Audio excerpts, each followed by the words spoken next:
Assalamualaikum warahmatullahi wabarakatuh. Waalaikumsalam warahmatullahi wabarakatuh. Alhamdulillahi rabbil alamin. Lakal hamdu wa ilaikal mustaka wa antal musta'an ya dzal jalali wal ikram.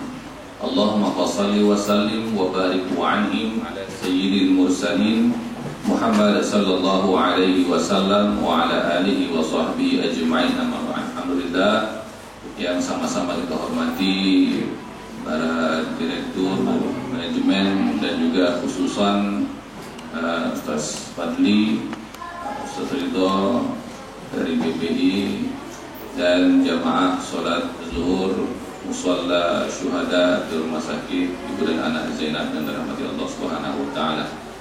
Marilah kita memulai tausiah zuhur ini dengan memuji Allah Subhanahu wa taala atas segala kenikmatan yang Allah berikan kepada kita. Dan sungguh kita tak pantas mengeluh, karena nikmat yang Allah berikan jauh lebih banyak daripada cobaan dan ujiannya. Bahkan ujian dan cobaan yang Allah berikan itu juga merupakan bagian dari kenikmatan, karena setiap kali kita mampu melampaui dari cobaan dan ujian tadi, kita naik level ya. Ujian dan cobaan itu bukan sebuah penghinaan, tetapi merupakan jalan yang Allah berikan kepada seorang hamba untuk jadi lebih baik lagi, dan itu kenikmatan dari Allah. Salawat beriring salam kepada baginda Muhammad sallallahu alaihi wasallam sebagai panutan dan suri tauladan kita. Semoga kita semua mendapatkan syafaatnya kelak, amin ya rabbal alamin. Dan tema kita pada zuhur yang indah ini adalah tentang nuzul Quran, di mana kita ingin lebih mengenal lagi apa itu Al-Quran. Kalau saya tanya kepada yang hadir ini, apa itu Al-Quran? Pasti semua jawab, itu Ustaz, yang ada di rak itu Quran Ustaz. Betul, tidak salah. Tetapi ada terminologi khusus yang disebutkan oleh para alim ulama kita di dalam berbagai kitab ulumul Quran, kitab yang membahas tentang Al-Quran, bahwa definisi dari Al-Quran itu sendiri, yang pertama, Al-Quran huwa kalamullah. Yang pertama, Al-Quran itu adalah perkataannya Allah. Jadi bukan perkataan manusia, bukan perkataan malaikat Jibril, bukan perkataan Nabi Muhammad SAW, langsung dari Allah Subhanahu wa taala. Lalu Ustaz, bahasanya kok bahasa Arab kayak Nabi Muhammad? Nabi Muhammad orang Arab. Jadi jangan-jangan itu memang bahasanya Nabi Muhammad Ustaz ya, Allah berikan kepada Nabi Muhammad pemahaman tentang wahyu, lalu Nabi Muhammad yang menyampaikan. Oh enggak, teksnya langsung dari Allah Subhanahu wa taala. Inna anzalna Qur'anan Arabiyyan, kami telah menurunkan Al-Quran dengan bahasa Arab. Dan memang Allah yang memilih bahasa Arab sebagai bahasa pengantar dari Al-Quran itu sendiri. Jadi jangan ada perkataan, oh itu karena di Arab Ustaz, kalau nanti turunnya itu di Jawa pakai bahasa Jawa, kalau turunnya di Aceh bahasa Aceh, turun di Riau pakai bahasa Melayu, turun di Sumatera Barat pakai bahasa Minang. Enggak, Allah telah memilih bahasa Arab sebagai bahasa pengantar dari Al-Quran. Bukan Allah orang Arab, bukan, tapi disitulah Allah memuliakan satu kaum di antara kaum yang lain. Allah yang memuliakan, apa boleh buat? Jangan protes, jangan protes. Jadi yang Allah Subhanahu wa taala turunkan memang adalah kalamnya, perkataannya. Dan ini perkataannya Allah Subhanahu wa taala sebagaimana perkataan seorang penguasa. Dia memiliki kehebatan yang sama seperti penguasa itu. Makanya disebut Al-Quran huwa kalamullah al-mu'jizu, yang merupakan mukjizat. Kenapa dikatakan mukjizat? Karena Allah Subhanahu wa taala adalah Al-Qawiyul Matin, yang maha kuat. Maka Al-Quran itu pun memiliki kekuatan ya. Kekuatan apa? Nah, kita tahu Al-Quran salah satu atau beberapa ayat Al-Quran itu bisa mengusir jin. Nah, tanya masalah itu ya, ada yang kemasukan, ada yang ya saja. Bacakan ayat kursi salah satunya. Ini yang mengajari ayat kursi memiliki kekuatan untuk mengusir itu setan sendiri ya. Salah seorang sahabat Dan dapat disebutkan demikian, sedang menjaga logistik Baitul Mal. Lalu ada yang mencuri di sana, ditangkap. Lalu dikatakan, jangan tangkap saya Pak, saya ini orang miskin. Orang miskin? Iya, orang miskin. Karena Baitul Mal untuk orang miskin, maka dilepaskan. Ya sudahlah, memang dia orang miskin, dia pulang. Ya. Malam kedua datang lagi. Ini tidak betul, ini kayaknya nih. Masa semalam udah mencuri, akan curi lagi.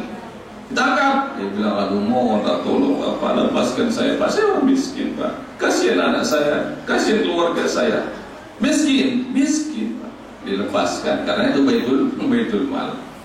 Malam yang ketiga datang lagi, ini tidak betul ini berdusta, ini pendusta ini, kutangkap, kubawa kepada Rasulullah SAW.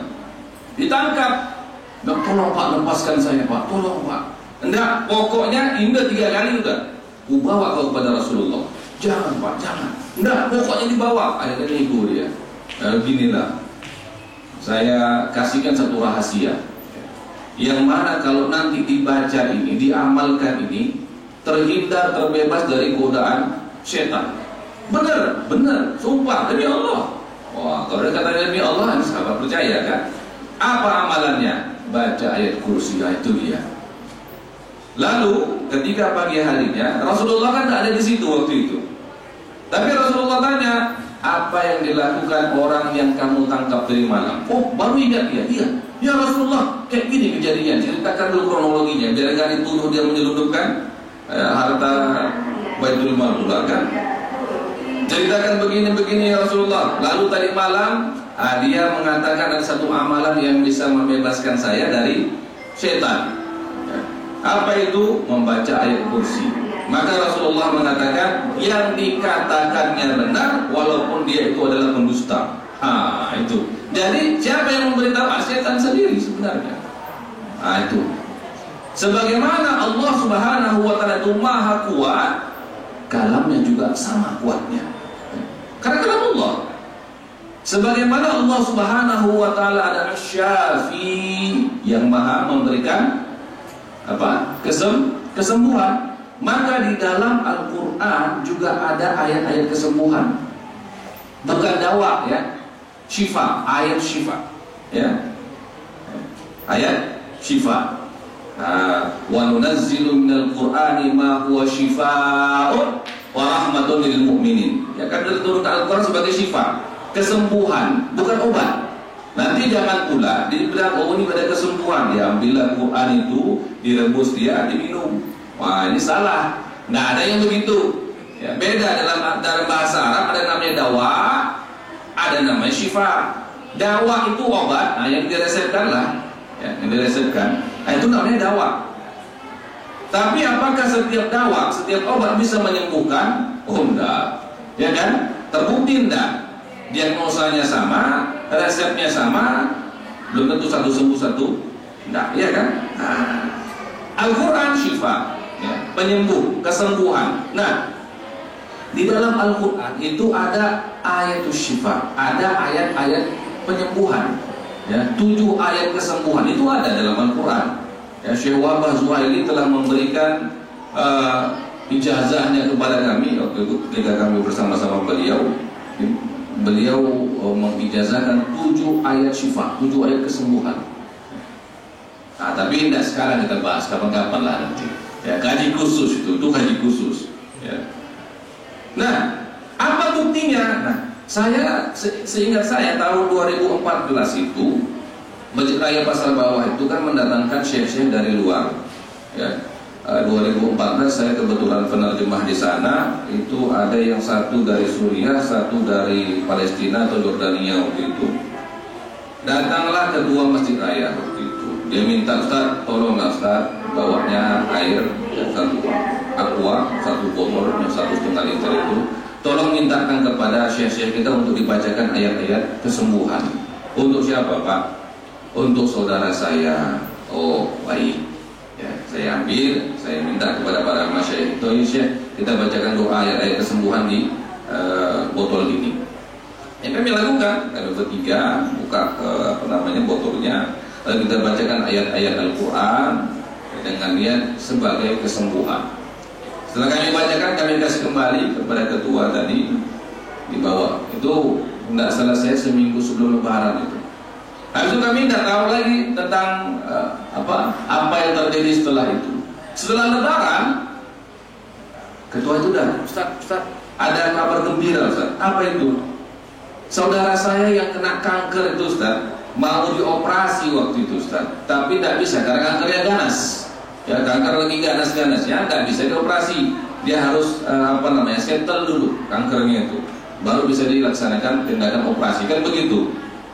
Setelah minum air itu, Ustaz, selama 1 minggu, dokter-dokter pun pada bingung, kok bisa kanker ganas tadi itu berhenti bergerak. Akhirnya dilaksanakan operasi dan alhamdulillah sukses operasinya, Ustaz.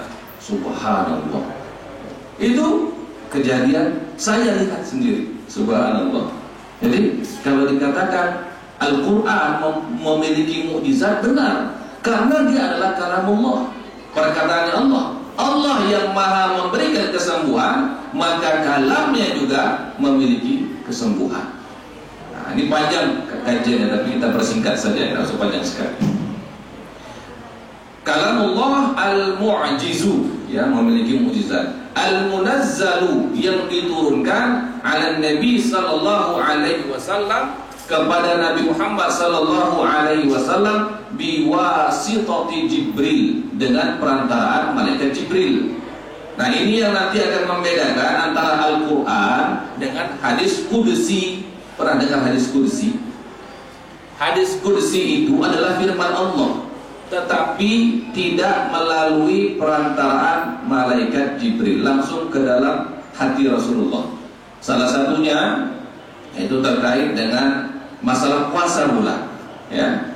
Kullu amal ibni Adam lahu, seluruh amalan anak Adam itu untuk dia, illa shaum, kecuali puasa, fa innahu li, itu untukku, wa ana ajzi bihi.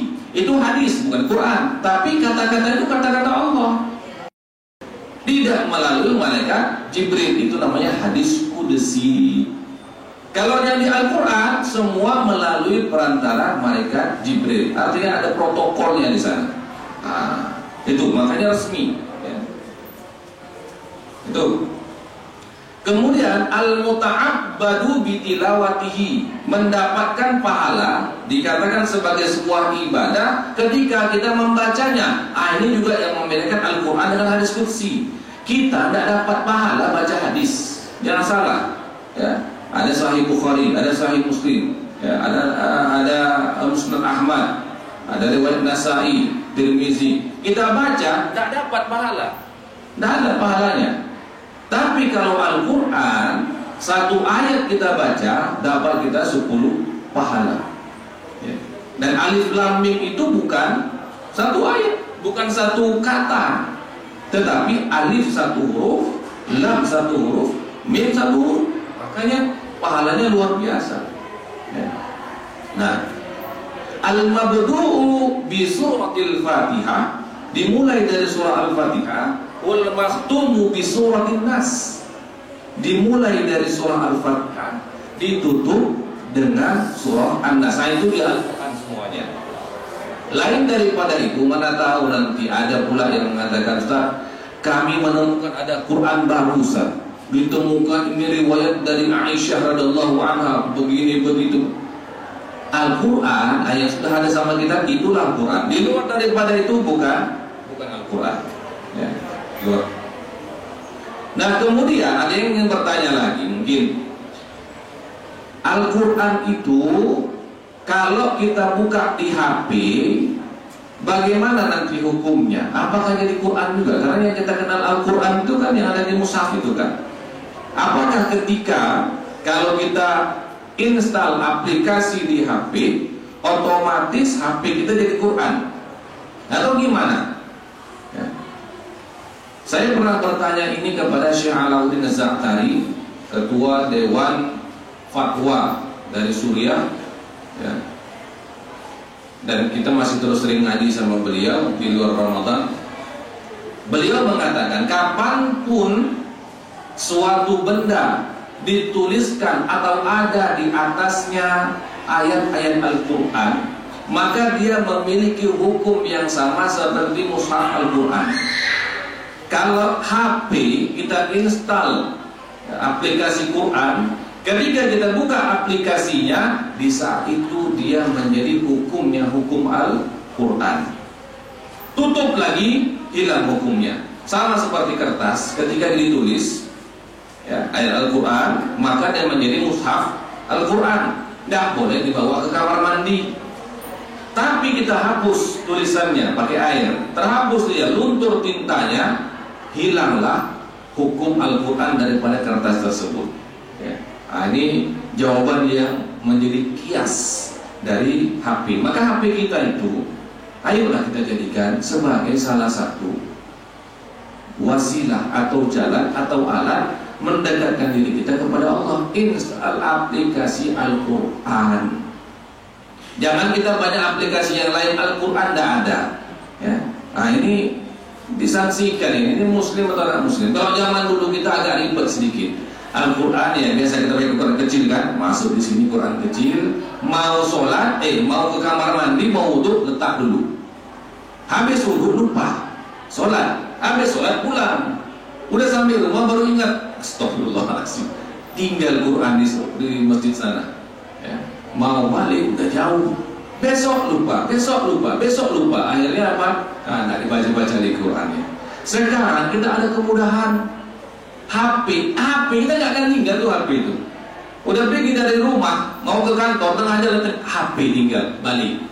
Kenapa? Banyak yang dibutuhkan di sana, yang menghubungi kita banyak, aplikasi di situ ada. Maka kita jadikanlah HP kita sesuatu yang nggak bisa lepas lagi dari kita. Sholat masuk kantongnya, ya, nggak bisa kita lepaskan.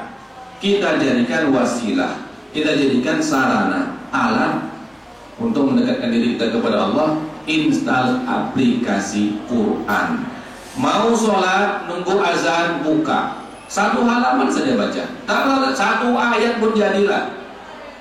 Jadikan HP kita itu sebagai sumber pahala.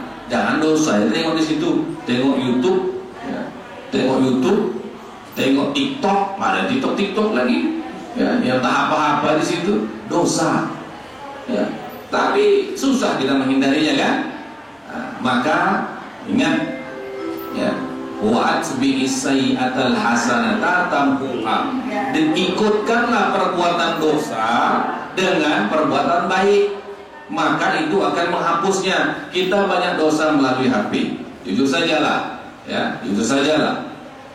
Dosa itu janganlah dibiarkan terus menerus. Bukalah, install aplikasi Quran, baca Quran. Setidak-tidaknya ya, dosa mata kita lihat HP itu, dosa yang akibat HP itu adalah ya yang mengimbangi pahalanya itu.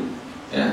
Nah, itu apa? Dengan baca Al-Quran. Jadi tidak semata-mata HP kita itu nanti di soal nanti di hari akhirat hisabnya kan ada ya. Bulan, kau punya HP, punya ya Allah, berapa HP? 2.